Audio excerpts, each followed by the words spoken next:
मी कल्याण डोंबिवली महापालिकेच्या अधिकाऱ्यांचे निषेध करतो की आम्ही ज्यावेळेस शाळेत होतो ना त्यावेळेस आमच्या ह्या सुभाष मैदानावर स्पोर्ट्स व्हायचे आणि आज महापालिकेने घाट घातलेला आहे की मातीतले खेळ सोडून की इंडोर गेम बांधण्याचा प्रयत्न चालू आहे। म्हणून मी आपल्या माध्यमातून महापालिकेच्या आयुक्तांना अधिकाऱ्यांना सांगू इच्छितो, जर सुभाष मैदानाचा बळी घेण्याचा प्रयत्न केला तर आम्ही इथं त्यांचा बळी घेतल्याशिवाय राहणार नाही।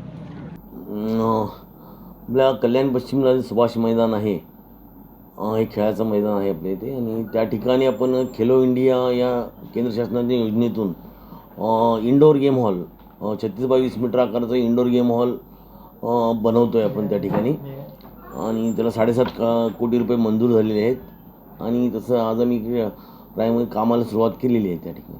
तर या कामाला विरोध झाला तर लोकांचं म्हणणं आहे की त्या ठिकाणी ग्राउंड तुम्ही हे करता, पण हे स्पोर्ट्स ॲक्टिव्हिटीज आहे आणि ॲक्च्युली जे क्रिकेटला जे सर्क्युलर ग्राउंड पाहिजे ते ग्राउंड शिल्लक ठेवून आम्ही बाहेरच्या ह्याच्यात काम करतो आहे। त्यामुळं खेळाची ॲक्टिव्हिटीला किंवा एखादी मॅचेस वगैरे घ्यायला इथे कुठलाही म्हणजे अडचण येणार नाही आहे। पुढची प्रक्रिया काय असेल? आता तर लोकांनी थांबवलं आहे काम। आम्ही चर्चा करू त्यांच्याशी आणि त्यांना समजावून सांगू, काम तर आम्हाला करावं लागेल, शासनाची मंजुरी यायला सगळं कार्यादेश झालेलं आहे आणि व्यवस्थित लोकांना एक फॅसिलिटी म्हणून ही गोष्ट आम्ही करतो आहे, त्यात काय म्हणजे हे नाही नाही आणि खेळाची एक चांगली ॲक्टिव्हिटी होते। देश विदेशातील प्रत्येक घडामोडींचे लाईव्ह अपडेट मिळवण्यासाठी आता साम टीव्हीच्या सर्व सोशल मीडिया प्लॅटफॉर्मला लाईक, फॉलो आणि सबस्क्राईब करा।